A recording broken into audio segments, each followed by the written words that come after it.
सातवां कलमा मुकद्दस लूका की इंजील उसका 23वां बाब और उसकी 46वीं आयत।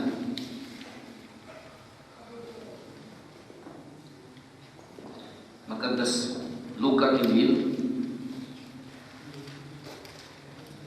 उसका 23वां बाब उसकी 46वीं आयत। ऐ बाप, मैं अपनी रूह तेरे हाथों में सौंपता हूं।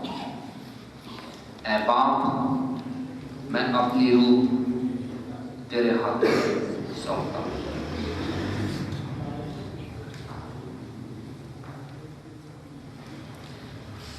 ये आखिरी कलमा है जो उसने दोबारा से अपने बाप को एड्रेस किया है। दोबारा से उसने बाप को खिताब किया है और दोबारा से ऐ बाप कहा है। और मैंने बताया था कि ऐ बाप उसने इसलिए कहा है कि वो खुदा का बेटा है और रोमी हुकूमत को वो समझाना चाहता है कि रोमी लॉ के मुताबिक पतेरिया पतफ्तास के नीचे जो बाप की अथॉरिटीज हैं वो ये है कि बेटा अपनी मौत तक अपने बाप का ताबेदार है। खुदावंद यीशु मसीह ने अपने आप को साबित कर दिया है कि वो खुदा का बेटा है। ऐ बाप, मैं अपनी रूह तेरे हाथों में सौंपता हूं। यहाँ एक साइंटिफिक सा इश्यू है, मैं उसको ज्यादा नहीं छेड़ूंगा। इंसान का जो मेकअप है इसको हम डायकोटोमी कहते हैं। हमारा जो साख्त है ये मेडिकल का इश्यू है, इसके ऊपर कुछ लोगों का फिलॉसफी डिफरेंट है। हम बाइबल डायकोटोमी को बिलीव करती है और ग्रीक जो है वो ट्राइकोटोमी को बिलीव करते हैं। यूनानी जो फलसफा है वो कहते हैं कि इंसान के जो अनासर हैं, जो इंग्रेडिएंट्स हैं, वो 3 हैं और बाइबल कहती है कि 2 हैं। इंसान 2 चीजों का मरकब है, जिस्म और रूह का। इसको हम डायकोटोमी कहते हैं मेडिकल की लैंग्वेज में। और ट्राइकोटोमी जो है वो ग्रीक इसको बिलीव करते हैं। वो कहते हैं कि इंसान 3 चीजों का मरकब है और वो है रूह, जिस्म और जान। 3 चीजें को बिलीव करते हैं।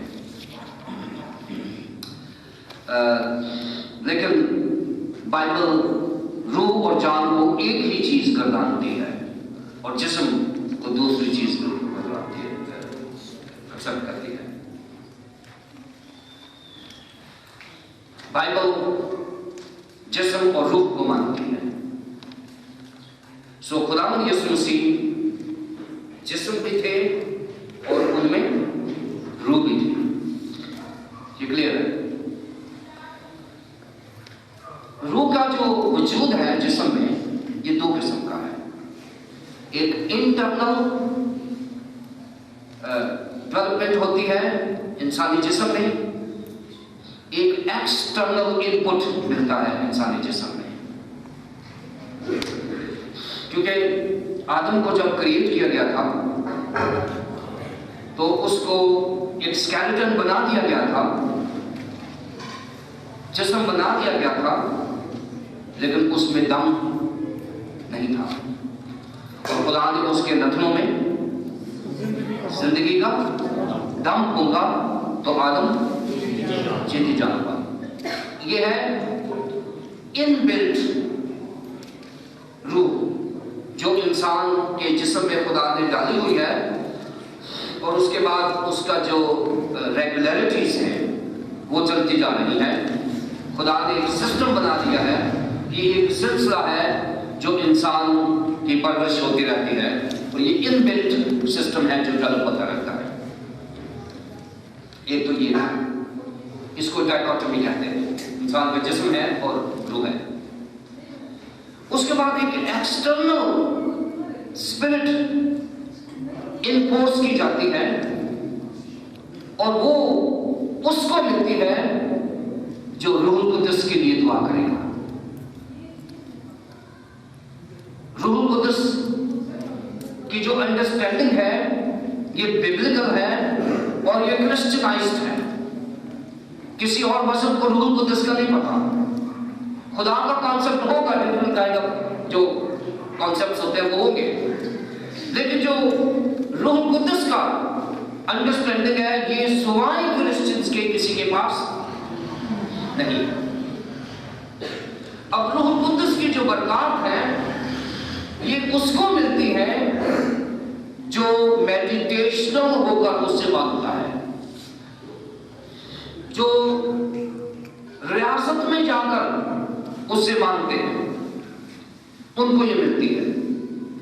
सो हमारे अंदर रूह का वजूद इनबिल्ट होता है, उसकी यहां बात हो रही है। खुदावंद यीशु मसीह ने कहा है कि जो मेरे अंदर इनबिल्ट रूह है मैं आज वो तेरे सुपुर्द करता हूं, क्योंकि आज के दिन ही तूने मुझे ये रूह दी थी। फ्राइडे वाले दिन इंसान को उसके नथनों में जिंदगी का दम फूका गया था और वो जीती जान हुआ था, और आज के दिन ही यही रूह खुदा के बेटे ने अपने बाप को वापस कर दिया। तारीख में 3 दिन जो हैं ये बड़े अहम जाने जाते हैं। Good Friday, Saturday, silent Saturday और ब्लेस्ड संडे। हम इन 3 दिनों को 3 B's के नाम पर जानते हैं। हिस्ट्री जो है इन 3 दिनों को 3 B's के नाम से जानती है। हम फ्राइडे को, तारीख में गुड फ्राइडे को ब्लैक डे कहा जाता है। ब्लैक डे, ब्लैक डे शायद तारीख की वजह से, तारीखी की वजह से, या ब्लैक डे गुनाहों की वजह से, या यीशु मसीह की मौत की वजह से, लेकिन तारीख गुड फ्राइडे को ब्लैक डे के नाम पर जानती है। सैटरडे को रेस्ट था, खुदा में यीशु मसीह कब्र में थे, इस दिन कुछ नहीं हुआ, सबत था। इसको हम ब्लीक डे कहते हैं, BLEAK, ब्लीक डे। ब्लीक का मतलब होता है खाली, ब्लैंक, ब्लीक डे। और संडे को हम कहते हैं ब्लेस्ड डे, क्योंकि संडे वाले दिन खुदा ने यीशु मसीह मुर्दों में से जी उठे। ये 3 दिन बड़े अहम हैं हिस्ट्री में। सो खुदा ने यीशु मसीह ने अपनी रूह को अपने बाप के सुपुर्द करके हमें एक लेसन दिया। लेसन ये दिया कि हमारे अंदर जो रूह है ये मेरी नहीं है, ये खुदा की अमानत है। नंबर 1, मुझे इसको पोल्यूट नहीं करना, इसको गंदा नहीं करना, क्योंकि मेरे जिस्म में, माता में खुदा ने एक पाकीज़ा रूह रखी है। और खुदा कहता है कि जब आप मेरे पास आए, जैसे मर्जी जाए, खुदा कहता है मुझे कुछ ना दो, जैसी रूह मैंने दी थी वैसी रूह मुझे वापस दे दो। वो कहता है जब आप दुनिया में आए हैं, मेरी रूह के लिए गए हैं, जब आप मेरे पास आएंगे कुछ ना मुझे दो, जैसी रूह मैंने दी थी वैसी ही दे दो।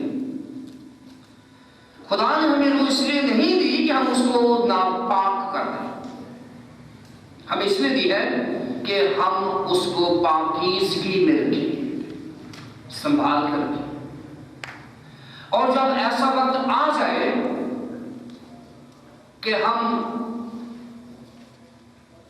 उस स्टेज पर चले जाएं कि अब हमें खुदा के साथ मुलाकात करनी है, अब नहीं सोना है, तो हमें एक गारंटी होनी चाहिए। और गारंटी है कि मेरी रूह मेरे बाप के हाथ में महफूज हो। ये दुआ है, ये ज़बूर 31 में दुआ लिखी गई है। सौंपता है वो अपनी दिल ऐ सच्चाई दे खुदा। ये यहूदी 3 मौकों पर ये दुआ करते थे। ये दुआ है, हर यहूदी सोने से पहले ये दुआ करके सोता था। केवल दुआ है, ये स्लीपिंग प्रेयर है, क्योंकि वो बिलीव करते थे कि हमें नहीं पता कि रात को कौन सी नाकानी आफत आनी है और हमने मर जाना है। सुबह उठना है या नहीं उठना हमारी जिम्मेदारी है कि ये दुआ करके सोए, ऐ बाप मैं अपनी रूह तेरे हाथों में सौंपता हूं। एक तो ये है। दूसरी बात, जो मसीही थे, जो नए मसीही थे पहली, दूसरी, तीसरी सदी में, वो इस शायर बानी को इतना मुकद्दस सैक्रामेंट समझते थे कि वो समझते थे अगर हमने इसको बगैर तारीख के ले लिया तो हमने मर जाना है। इसलिए इस शायर बानी से पहले ये दुआ करके वो इस शायर बानी लेते थे। जो क्रिश्चियंस थे वो ये दुआ करके शायर बानी में जाते थे। और तीसरी बात, इब्तदाई कलीसिया में बहुत सारे ऐसे मसीही शुहदा हैं जिन्होंने अपने मरने से पहले ये दुआ की है, क्योंकि हर मसीही और यहूदी मरने से पहले ये दुआ करता था, ऐ बाप मैं अपनी रूह तेरे हाथों में सौंपता हूँ। ये अच्छे लेसन है कि बुरे नहीं है कि हमें दुआ सोने से पहले ये दुआ कर लेनी चाहिए। पता नहीं ज़लज़ला आ जाए और आपका मुट्ठी ना दे दें। खुदावंद के सुपुर्द मेरी रूह जो है ये मेरी नहीं है, ये अमानत है मेरे पास, और मुझे ईमानदारी से अपनी रूह को खुदावंद के सुपुर्द करके सोना है। सौंपना जो है ये ऐसे है जैसे आप अपनी रकम बैंक में जमा करवाते हैं, डिपॉजिट करवाते हैं, और जब आप अपनी रकम डिपॉजिट करवाते हैं तो आप जब मर्जी उसको निकलवा सकते हैं। आपका इख्तियार है कि आपका चेक भरे और वहां से रकम दे दें। सो कहता है कि बाप ये मेरी रूह तेरे बैंक में है, जब मैं चाहूंगा मैं ले लूंगा। सो ये बाप को उसने दे दिया, तेरे हाथों में सौंपता हूं। खुदा के हाथ नहीं होते, ना ही खुदा की आंखें होती हैं, ना ही खुदा के कान होते हैं। खुदा जिस्म नहीं है, खुदा रूह है। अब इसके ऊपर एक टर्मिनोलॉजी में बोलता हूं, इसको हम बोलते हैं एंथ्रोपोमॉर्फोलॉजी। एक इस्तिलाह है एंथ्रोपोमॉर्फोलॉजी। एंथ्रोपोमॉर्फोलॉजी का मतलब यह है खुदाई चीजों को इंसानी तरीके से बयान करना। यानी खुदाई चीजों को, ये इल्म है एंथ्रोपोमॉर्फोलॉजी, यानी खुदाई चीजों को इंसानी तरीकों से, इंसानी जुबान का सहारा लेकर, इंसानी ख्यालात का सहारा लेकर खुदा को टू मेक अंडरस्टैंड, खुदा को समझने और समझाने की कोशिश करना। खुदा रूह है, फिर भी उसकी आंखें जमीन की सैर करती है। खुदा रूह है, फिर भी उसका कान भारी नहीं है कि वो सुन न सके। खुदा रूह है, फिर भी उसका हाथ छोटा नहीं है कि बचा न सके। सो खुदा बोलता है, खुदा सुनता है, खुदा सब कुछ करता है। क्यों? Due to anthropomorphology. ये एक तरीका है जो स्कॉलर्स ने निकाल लिया है। मैं कभी कभी एक मिसाल देता हूं। हम गैस बंद बोलते हैं, हम गैस बंद बोलते हैं। कभी कोई इसको केस स्टडी करें कभी किसी वक्त में, गैस बंद जब बोलते हैं तो उसका रिकॉर्ड करते हैं टेप में। रिकॉर्ड करके उसको लिखने की कोशिश करें। जैसे रोमन उर्दू में हम टेक्स्ट भेजते हैं ना, मैसेज भेजते हैं लोगों को बाइबल के, है ना, दूसरे भी भेजते हैं लेकिन बाइबल मुकद्दस के तो भेजते हैं। मुझे भी उर्दू में, रोमन उर्दू में मुझे टेक्स्ट आते हैं। इंग्लिश के लेटर्स यूज होते हैं लेकिन लिखा उर्दू में जाता है। अगर ऐसे हम जो गैर ज़बान रिकॉर्ड की लिख दें 2-3 सफ़े और पढ़े, बाद में पढ़े, उसकी समझ आएगी? ये बाइबल गैर ज़बान में से करें। अगर ये वैसे लिखी जाती ना जैसी है तो किसी को भी समझ नहीं आती। इसको हमने एंथ्रोपोमॉर्फोलॉजी किया है। हमने अपने तरीके से, क्योंकि हमें पता है हाथ क्या होता है, हमने खुदा का भी हाथ कर दिया है। हमें पता खुदा, हमारा कान है, खुदा को भी कान होगा, हमारी आंखें हैं, खुदा की भी आंखें होगी। सो इसको हम एंथ्रोपोमॉर्फोलॉजी कहते हैं। अगर ये उसमें गैर ज़बान में लिखी जाती ना तो फिर ये खुदा ही पढ़ सकता था, हम नहीं पढ़ सकते थे। सो ये शुक्र है कि हमारे पास ज़राए हैं कि हम खुदा को समझ सकते हैं। हाथ से मुराद इख्तियार, हाथ से मुराद कुव्वत, हाथ से मुराद इलाका। ये ईडियम है, बेसिकली मुहावरा है।